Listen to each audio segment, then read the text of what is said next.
Well, we'll kick off. Hello, everyone, and welcome to our live, very informal very informal launch Yep.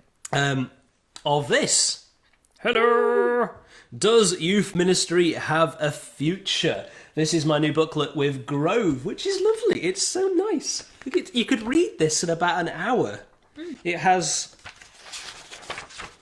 25 and a half pages, and one of those pages is a whole diagram. So you could read this in, maybe 45 minutes, actually, which is lovely. So my name's Tim, and this is Katie. Katie. Hi, Katie. Hi. It's my wife. Where are you from, Katie?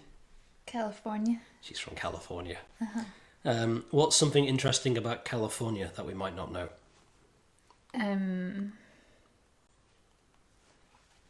People know everything about California. My parents live there.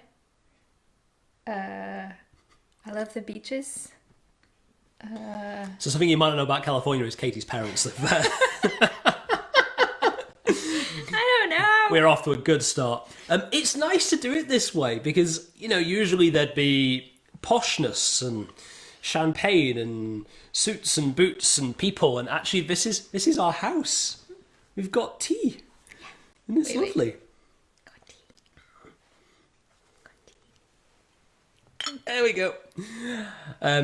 So what's going to happen is Kate is going to ask me some questions that she's got, and if people interact, then we might try and have some giveaways as well. If not, we'll just run giveaways throughout the whole week in various ways online. Kate has the laptop power, but doesn't stop me nosing. Sorry. It's okay. Yep, there we go. All yours. My bad. So, Kate, I tell you what, why don't you ask a question and we'll get started. Okay. So you've written this Grove booklet thing on youth titled, Does Youth Ministry Have a Future? So, does youth ministry have a future?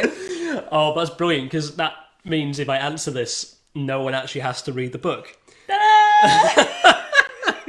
You're going to be very helpful for us, aren't you? Well, it's the obvious question, isn't it? Does youth ministry have a future?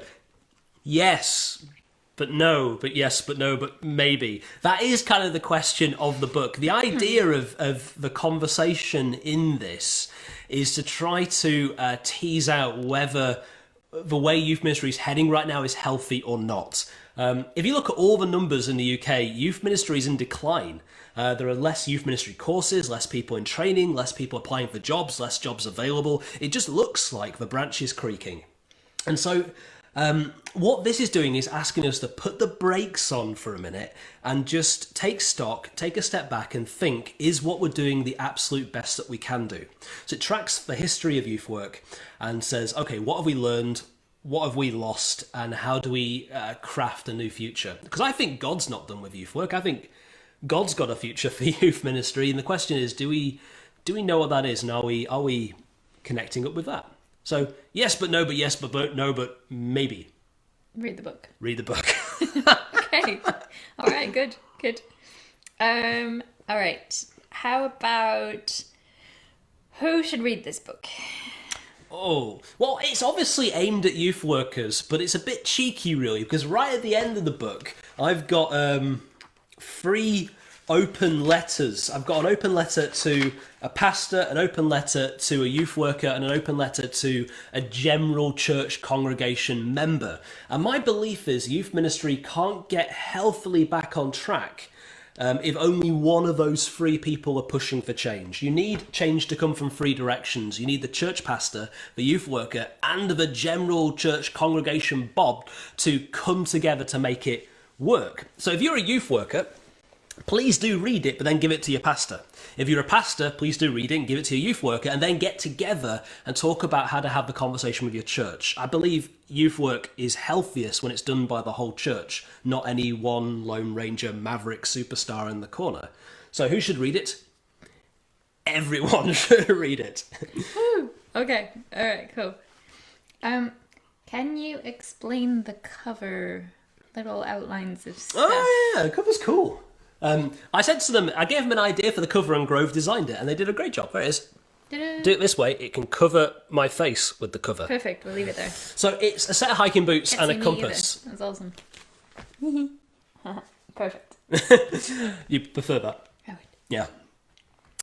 So the camera can't focus back now. It tried to focus on the Yeah, thing. it's I'm here, struggling a camera. little. It's fine. You'll figure it out. So this is hiking boots and a compass. I love hiking. I love getting out in the mountains. We live in Wales, and we can see mountains right out of our window. And so it makes sense to me to have something mountain-esque on a cover. But more than that, when you're out hiking, you feel the journey. You need your boots, you need a compass to make sure that you're going in the right direction. The cover's there to say Youth Work is on a journey. It's not a random cross-section of a collection of projects. It's somewhere we've been and somewhere we're going, and we do need to consult our compass and put our boots on and make sure we're really journeying healthily together. That's Okay. quite a nice answer. I was proud of that. That's good. That's what I the think cover we're is. focused again as well. Ooh, That's that's good. nice. Okay. La la la la la. Yep. La la la. Yep. Tell you what, I keep thinking I want to do some shout outs because it's great to have my book here, but there's lots of people far smarter than me. And two of my friends of this last few months have released books. First off, I'll point to Andy's. I'll do another one later, but Andy has written a book called Looking Good Naked, and this is all about youth ecclesiology. It's all about the church and young people. So I'm looking this way because our cat is doing something very dodgy. Luna, down. It's a bad idea. You can't get up there. Oh dear. I'm not. Okay. Anyway, do check this out. The Church and Young People. It's a really good read. Andy's done a great job. Looking Good Naked. Anyway, back over to you. Cool. Cool. All right. So, why did you write this booklet? Sorry, I'm distracted by this little lunatic psycho cat that we She's have. doing crazy things. She is doing crazy things, and she always waits until we can't move to do them. Sorry, what was the question?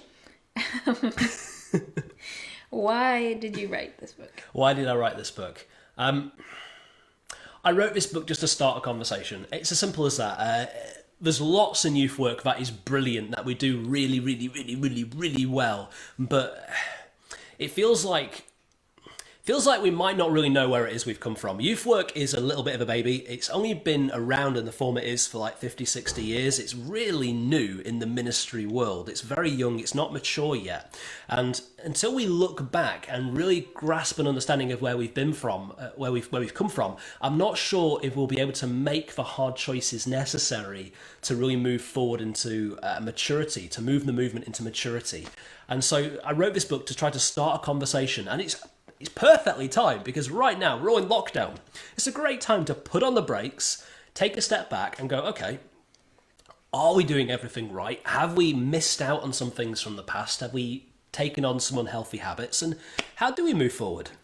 Somebody's just asked, are those youth ministry statistics to do with lack of money in churches to employ a youth worker? Oh, that's a great question. Thank you very much. Is Dan? Yes, Dan.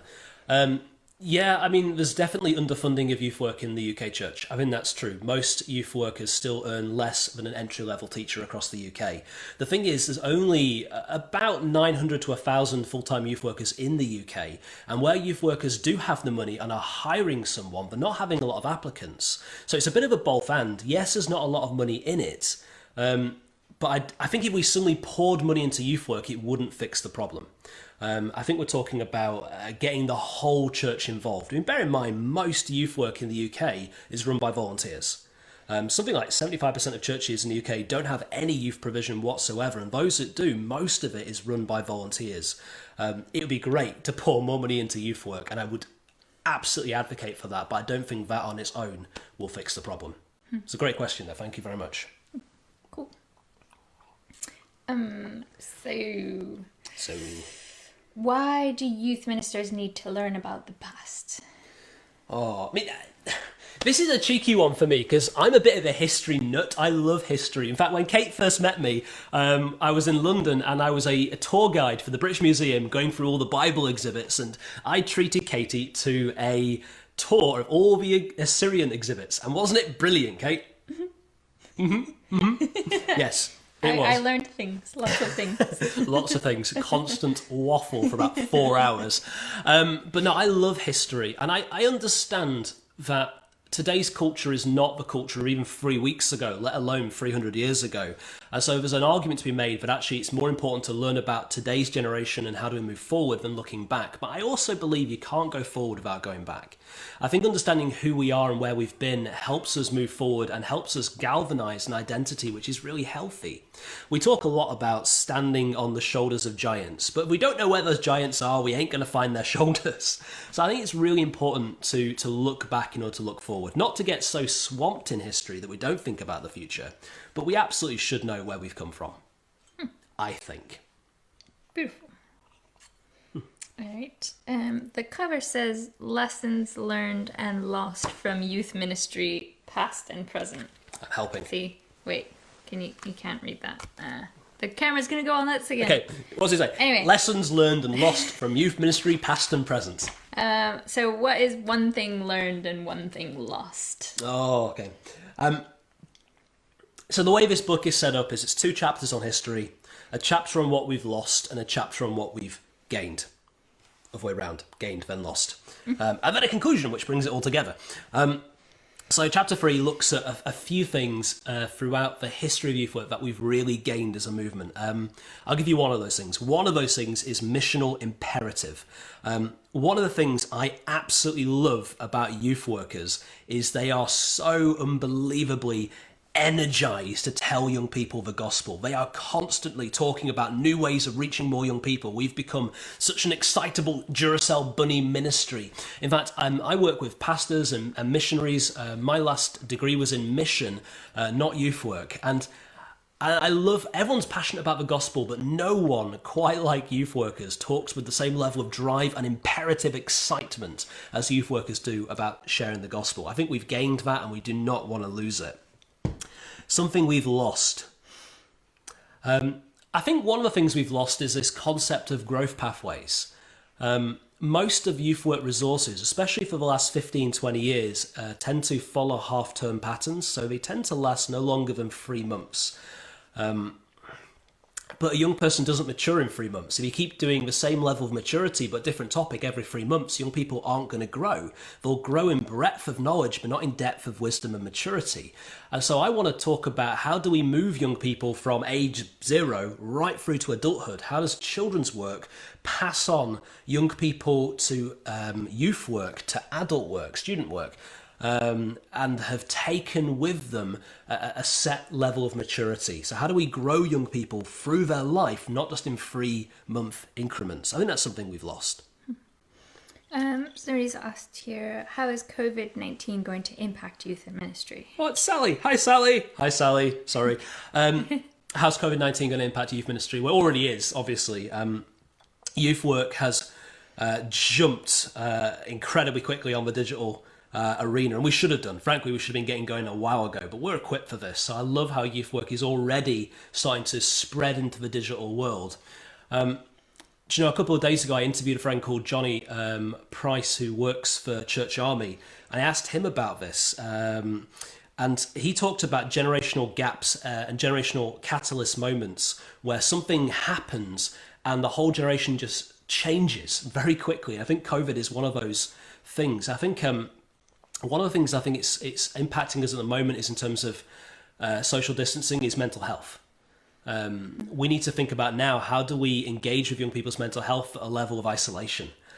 We've always done that a little bit, but we've always had a community where we can be present to them in their space. How do we actually be present to a young person in this space? I think what we'll find is over the next few months, young people are going to be looking back at this time and going, well, what happened to my education? What happened to my social impact? What happened to my friendship circles? What happened to all the things that make my life normal and structured? And that is going to change how they enter the world of work. That's very vague because I think I'd love to think more about that. But at very, very least, I think we need to think about how do we work with young people's mental health at this time and help them feel connected with people when inevitably they just feel locked in a room. As a long answer that wasn't very specific. I don't want to think more about it, but also I don't want to give away too much that Johnny said, which will be an interview that's up in a couple of days. Okay. You've just been asked, why should folks write with Grove? Do you know what? I had a brilliant experience writing with Grove. I want to do a big shout out to Sally because Sally edited this and she was fantastic through and through. Suzanne also at Grove has been really, really helpful, answering emails promptly, helping me understand what to do. Grove is a very easy group to write for. They're very patient with you. They've got brilliant writers working with them. And so they walk you through the process. What I love about them is you don't need a finished article to write for Grove. You don't need to say, okay, I've got this proposal, and it's all perfect and ready. Let's see if you can sell it. Grove just want a kernel of an idea that they can help you shape. And they did that with me, and it's been really, really helpful. And Grove move the conversation forward. Because these are published every few months, there's constantly another piece to the conversation, and you can be part of that movement. So I would really encourage you. You've got a second part of that. Please tell folks about how the Grove Youth Series editorial group works, who your favourite member of the group is. That's from not Paul. What does that mean? So tell folks about... Yeah, so if you want to write for Grove, you would wing an email to the Grove board, and it would be sent around people like Sally and Lauren from Youth for Christ and myself. I'm on the board as well, which is, I guess, it's a bit of a cheeky thing to plug that, but I am. Liz from Transforming Church in Birmingham Diocese, and it's a great group of people. And the way it works is we all read the proposals together, and then we talk about it, and you're assigned someone to work with you. And that one person, Colin, of course, from Moorlands, I keep trying to think of people off the top of my head, but that one person will just walk with you throughout the entire process and help you through various rewrites and things get the thing tight together. And it is awesome. Cool. Got another question. In moving forward, does there need to be a bigger push towards reaching young people from non-Christian backgrounds? That's brilliant. Does there need to be a bigger push to reaching the people from non-Christian backgrounds? Yes. This is absolutely why I work for Youth for Christ. Youth for Christ is all about seeing young people's lives changed by Jesus who wouldn't have known him otherwise. Discipleship within churches is essential to see the health of the young people in churches thrive, but that on its own doesn't work. The Great Commission said, go out and make disciples of all nations and every single people group, and that includes young people too. Yes, we need a much bigger push to evangelise and reach young people outside the church networks. Thank you. Great question. How does youth ministry grow in churches with no history of youth work? Great. How does youth ministry grow in churches with no history of youth work? Oh, that's brilliant. I would say you start small. I often tell the story that if a youth evangelist spoke to rooms of thousands of people for 50 years, and in 50 years saw 50 people saved every year as a result of those big talks and those big youth ministry projects, you'd see 1,500 people saved. And that'd be amazing. It's the size of a school. But if instead that youth worker spent all their time with 3 young people every 2 years and then taught them to do the same, 2 things would happen. The first thing that would happen is you get fired because 3 young people is a rubbish youth group. But the second thing that would happen is you'd save the entire world in about 15 years. You don't need a history of massive youth ministry projects. You need to start with a few young people that you're connected with. If you've got a church, there's people that are connected to you, whether that's nieces or sons and daughters, a local school. There's always a way of making a first step. A bigger conversation is how to make that first step. But I'd say doing less well is much more important than having lots of projects that thrive. That's a great question. Thank you. Should we give a book away? Oh, yes. We are going to give copies away, and we said the first one would go to the first person who commented. So, Katie, who was the first person who commented? Dan Holland. Dan Holland. Dan, you are getting a free copy of this, which is spiffing. So I'm going to write Dan's name in it. Dan, if you can PM me your address, I will somehow, in a safe and legal way, get this in the post to you. So I'm going to write this to Dan. You legend. So I will send this to Dan. Woo, beautiful. Yep. First one's going to Dan. Cool. All right. Should we give another one away? I like giving things away. Sure. How do we do this? There's a few options. How about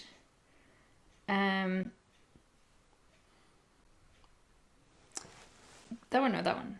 Ooh. So we've got ideas of doing this. We're really well prepared, as you can tell. Okay, we'll do it this way. How many fingers am I holding up? How much of Awen's actually watching anymore? I can't know. tell. They could be gone. Someone comment, how many fingers am I holding up? I'm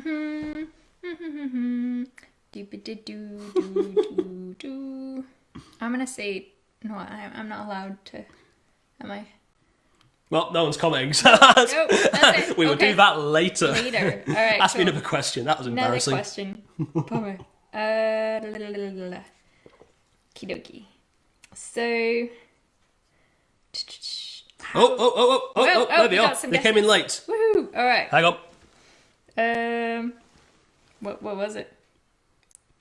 Oh, you're not Oh, allowed no, to say yet. Wait, people are still guessing. People are still guessing. People are still guessing. This Maybe is the okay. message is coming in late. Yeah, it might be a little bit. Ah, delayed. Barry's got it. It was free. It was free.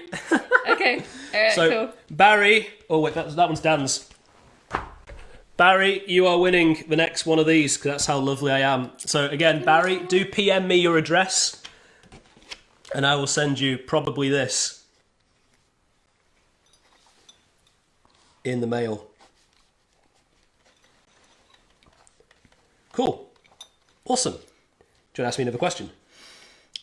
Yes. You have been asked, what mystical way do you think will become a new fundamental of youth work delivery after lockdown?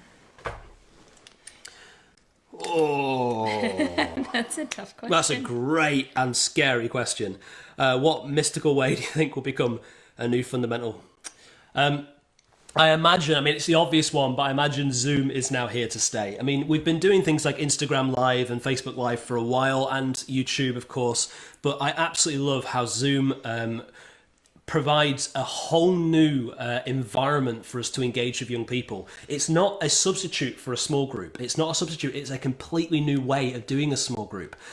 People can interact with you in things like eye contact is always there. They can see themselves, which changes how they express themselves. Being able to mute people and move people, breakout rooms. I'd be very surprised. I think for me, what I'm going to do is I'm going to continue doing my small groups, but Zoom will become an extra. It will become, if you want more depth and more meat, log on in half an hour after you get home and we'll have a Zoom meeting. Because I imagine it's such an obvious practical response. It's not so much mystical. But I think the youth video conference thing is fantastic. Cool.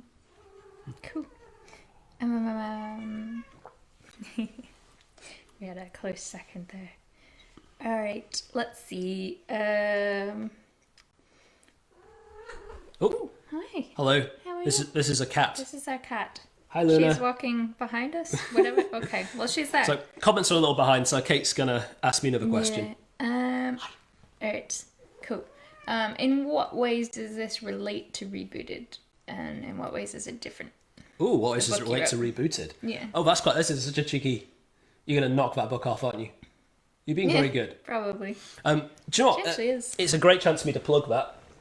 Cheeky plug. I wrote this book a little while ago, last year, 2 years ago, Rebooted, and it's all about how do you gain a biblical basis for youth work? How do we take what the Bible says for youth work?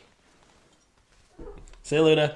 And craft the new youth work out of that. And this is very much linked to this history of youth work that I'm writing about, because I think one of the things we've lost over the last 30 years particularly is a real theological undergirding for the work that we do. I think if you were to pull on the thread of a lot of youth ministries, I'm not sure if you'd find the Bible at the end of it or throughout it. I think we often sprinkle the Bible in afterwards, and rather than really grounding our work on the Bible. So it's related in that sense. I think one of the things we've lost is a theological basis, and if you want to know more about that, read my book.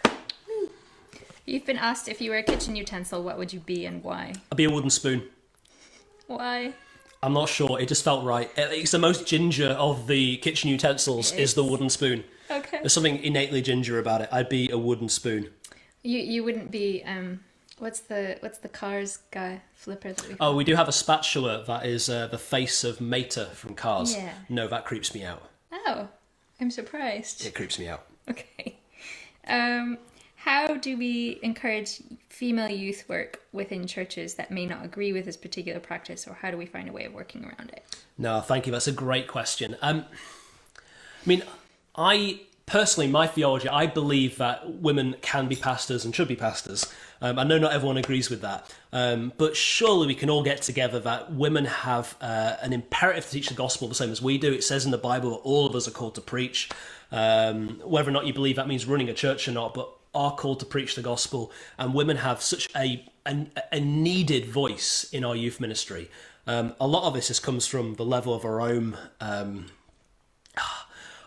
under the cover prejudices. Even if we think we're open, when we hire for a youth worker role, we often have a man in mind, and we just need to deal with that prejudice. Women have so much to add to our youth work. That said, I think it is actually a 50-50 split in youth work training right now. I think a lot of youth workers in training, I think it really is 50-50 male and female. I think youth work is one of the better places in church ministry for female representation, but we can do better and we should do better. Okay. How about, what's that other book that you Oh, wanted to... I will do another plug. Yeah. This one's just come out. This is Rachel Turner. If you don't know Rachel Turner, she's brilliant. Both Rachel and Andy wrote sidebars in my book Rebooted. Parenting as a church leader. Anything you can read by Rachel is well worth it. She loves her Bible. She loves the Holy Spirit. She loves kids, and she loves working with parents. And these are all things that need to work together. And if you're a church leader with kids, this is essential reading. I really want to recommend this to you. Parenting as a church leader, Rachel Turner. Ooh, cool. Fabulous. What are your cool, weird lockdown habits, if you have any that are cool or weird or both? Yeah, do send us a comment. If you've got a weird, quirky lockdown habit, do comment. If you've got a really good one, we'll send you a book. Yeah. I'll tell you a couple of mine. I've stopped shaving, and I'm not very beardy anyway. This is years of hard effort. I sit on the edge of my bed and I squeeze my face very, very hard, and this is what happens. So I've stopped shaving to see what happens. And I've got a cardboard pelican that I keep hiding in various places around the house, and it freaks Kate out. It does, yeah. Yeah. He's weird. It was a weird lockdown. You have a weird lockdown habit? From a cereal box, isn't he? Mm-hmm. It's from an Asda Rice Krispie box. I can't think of one. I don't know. Do I have a weird lockdown habit? Please don't be too embarrassing. What I can think of is pretty embarrassing. So, no, Katie doesn't have. Katie is an absolute normal person in every way. What? That's hilarious. That's probably the funniest thing I've heard all day. I'm going to ask Katie a question, if that's all right. Okay. Kate, you've lived with me now through writing 2 of these. Yeah. You've edited all of the things I've ever written, really, and spent hours with it. How do you survive? What's just because there's people who, there's one or two in the comments where there's people I know who are married to people who write books. What's some of the things you can do to, I don't know, what's it like being married to someone who gets so sucked into something like this? And I'm not really sure what I'm asking. There's a bit of a journey thing here. How do you stay healthy at this time? My favorite thing to do when you're intensely writing something is you tend to go and write before you eat, and then you never eat. So I quite like making you yummy breakfast and bringing them to you while you're writing, because otherwise you would starve. Uh-huh. So yeah, it gives me a good opportunity to make some yummy omelets, and then I get to eat them too, and that's good. I don't know.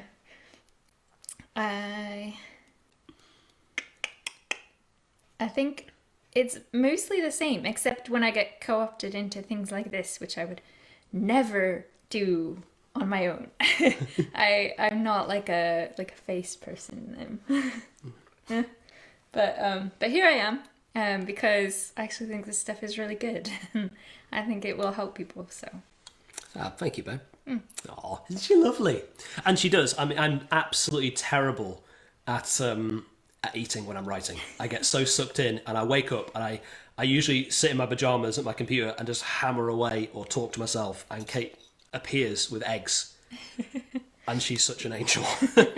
And Kate actually is an incredible editor, and so it helps me put this stuff into a readable format, because if you read it without Kate's hand on it, hello. Yeah, it works. Oh! What are you doing? Don't press things on this computer. Oh, what's it doing?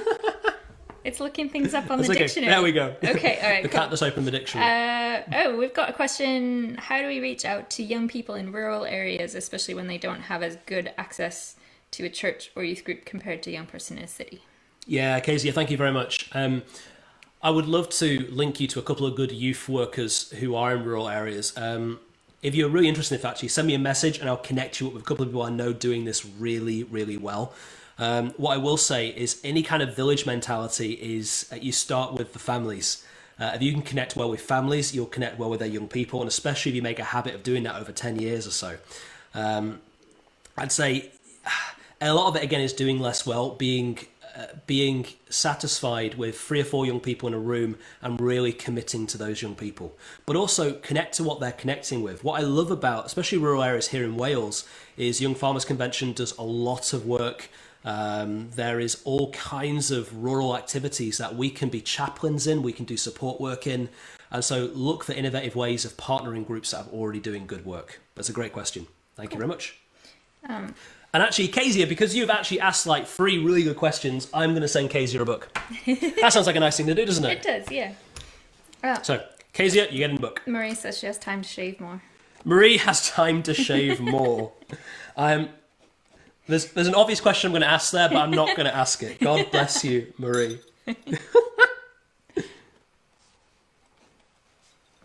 Cool. I'm writing this to Kezia. So again, please do PM me your address and I'll get this to you somehow. Oh, I know what my cool lockdown habit is. Going out in the sun every day. It's been sunny, like every day. It has been lovely, hasn't it? Yeah. Kezia, I with you. find that quite cool. Woohoo, Kezia. It is nice. We've been in the garden a lot, and someone who lived here before knocked down a garage and buried it under the yard. So all my spare time, I'm out there right now digging up. Yes. You're welcome, Kezia. Cool. So how long was the process writing start to finish? How long was the, as the Americans said, process? What's the process? Process? A process. Sorry. The process. We've been married 12 years and I still can't get over my wife's accent. The process from start to finish, it took about, I'd say, 2.5 months to put all this together and write it. And it doesn't need to take that long. This already existed for me. I've written about history of youth work before in various formats, and I've also lectured on it at a couple of places. So it's already kind of existed in the ethera, and it was really just putting it together.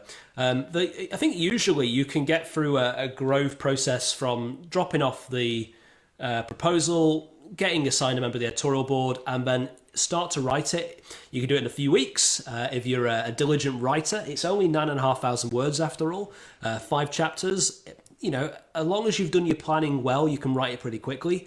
Nothing like my book, which Rebooted took me a year to write, and I actually wrote most of this in a week. I probably shouldn't say that online. It was it was well prepped, and it really represented 15 years of experience. So I had it all floating around there, but I just wasn't getting it out. So I took a week off, and I went to Cliff College for a week, and for 10 hours a day, I just hammered it out. And I wrote like 5 chapters that week. So process is different for all of us. Hi, Mike. Cool. You ready? What is the best question that's been asked, do you think? Oh, what's the best question? Or should we wait for that at the end? Yeah, let's do that one at the end. Do it at the There might be better questions. There have been great questions. Best question asked, we'll get a copy. The question that tickled me most, we'll get another copy. Okay, then. We're still waiting for lockdown habits. That's all right, we'll ask another question. Ask another question. Gives me a chance to waffle a bit more. Oh, I'm pretty sure that I asked them all. We could ask them again. That'd be boring. Well, yeah, I guess what I do want to say is this is not a last word on this. It's designed to start a conversation. Any Grove booklet is not designed to be a last word. It's meant to be a first word. It's meant to help us get the conversation going. There's plenty of people smarter than me. Lots of people have written about the history of youth work. I've got a couple of examples. Pete Ward wrote this quite a while ago now from a UK perspective, growing up evangelical, really helpful. And from an American perspective, Mark Center's When God Shows Up is a fascinating read for the history of Protestant youth work in the States. And you do kind of have to understand the American youth work scene to understand the British youth work scene, because so much of it, especially since the 1950s, was exported over here. So much of our youth work models follow a music and worship model that was started really in the States. And so it's important to get both down. Yes, it's important to learn more about it. It's a first piece of a conversation, not an end word. Helpful? Yeah. Lovely. I'll give it a couple minutes, see if else got any more questions, and then we will probably call it a day. Okay. I can't believe nobody has more weird lockdown habits. Cool or weird lockdown habits. I think no one's willing to admit their quirky lockdown habits. That's probably true. But that's why I wins you a book.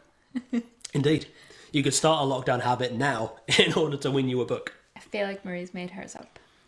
Yeah, I think Marie has made hers up. That doesn't seem possible. Okay.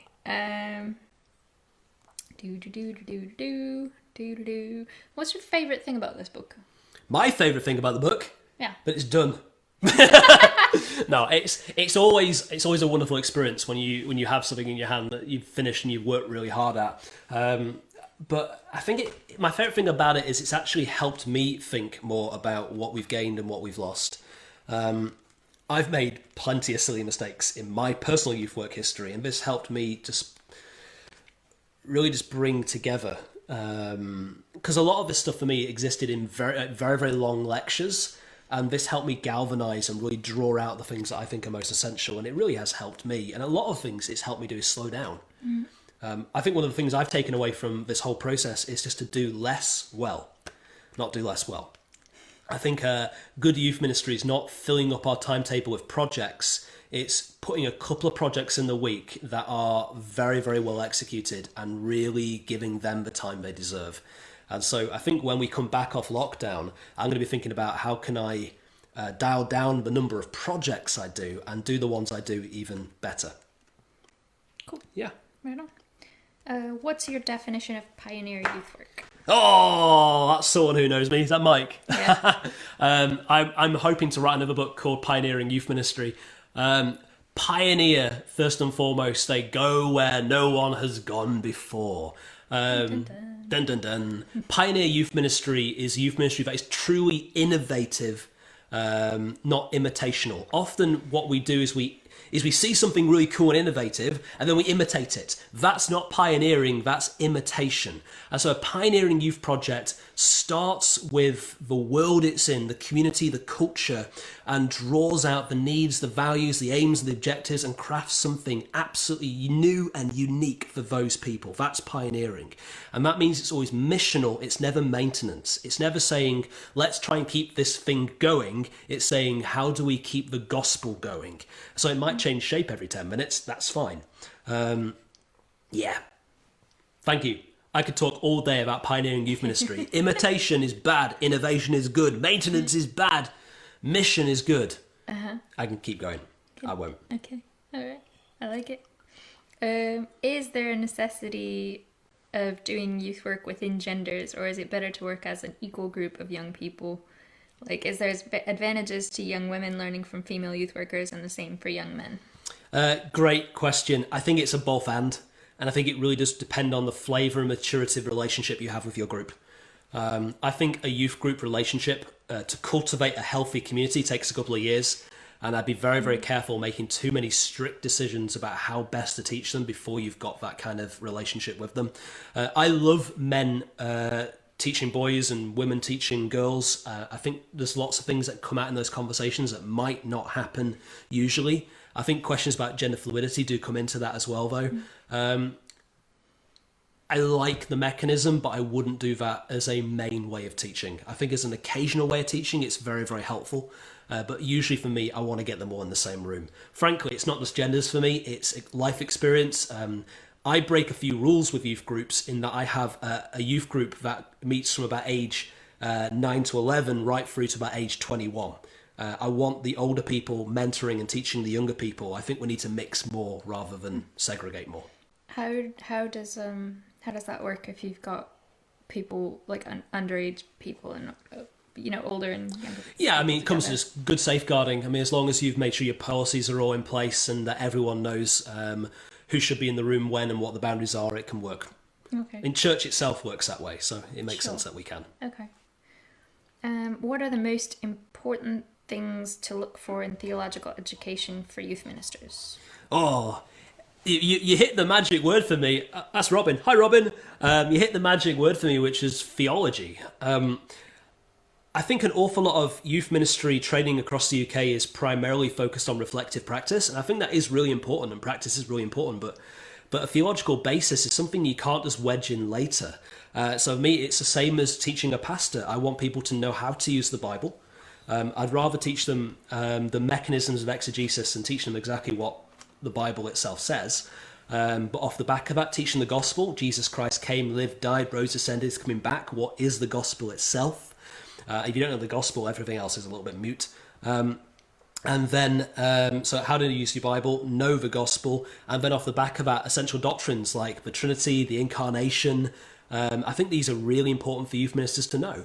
I know it's a really basic answer, but I think if your youth ministry has a heartbeat, which is the gospel, and that theology comes through all that you do, it will make an enormous impact on the maturity of young people in your group. Yeah, that's pretty broad. I could give a longer list, but I think that's yeah, I'll roll with that. Alright. Know how to use your Bible, know the gospel. Cool. What are the differences between youth ministry and youth work? Well, that's a good question. Differences between youth ministry and youth work.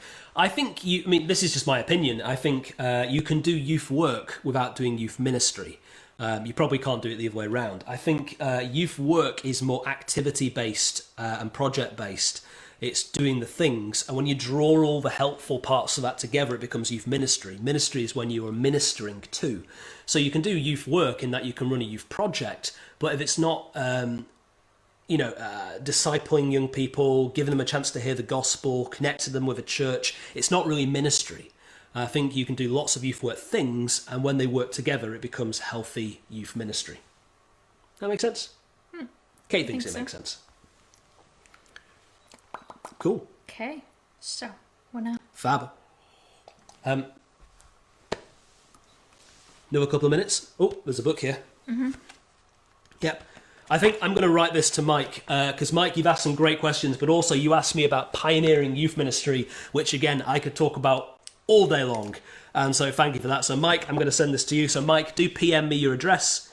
I will send you a copy. Sweet. By the way, I'm writing Philippians 1:21 inside all of these because that is my absolute favourite verse in the Bible. It means to live is Christ and to die is gain. Great passage to live by. Why is it your favourite verse? It's my favourite verse because it just puts my whole world into perspective. The reason I live, the reason I grow and have my being and thrive is to bring people into relationship with Jesus and to know him better. If I'm not doing that, then what am I doing? Cool. Phil 1:21 reminds me of that. Checks and balances. Checks and balances.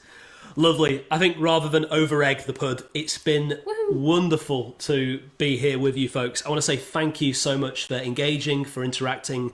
If you'd like a copy of Does Youth Ministry Have a Future, you can get it straight from the Grove series webpage. It is on Amazon randomly. In fact, I think there's used ones on Amazon already. Don't get them from there. Get them from Grove. You're welcome, Mike. How much are they? They're $3.95 or $65. They're £3 something. 95, I think. Kate thinks It's on the 95. back. $3.95. It's on the Yeah, back. okay. But even Pretty better, I probably shouldn't say this because it probably means I get less out of it, but I think this is the right thing to do. It's better to get a subscription. A subscription costs £11 a year and you get 4 copies. £11 a year. Why would you not do that? 4 copies of the same book? No, one of each book throughout the year. So Oh, right. I'd recommend go to your church, people who are, if you're a youth worker, people who are employing you, and say, look, put 11 quid in the budget and let me get 4 of these a year. It will genuinely help you. Cool. So thank you all very, very much. It's been a pleasure hanging out with you. God bless and have a brilliant lockdown evening. Thank you, folks. Cheers. Bye See bye. ya. Remember, those people who won books do PM me your Oh, address. yeah. Bye, Kate. Bye. I'll see you in a minute. I don't know how to end this. Do you I know how don't to end this? either. Oh, hit the end button. Yeah, there's a big red Thanks, thing. folks. Bye. Take care.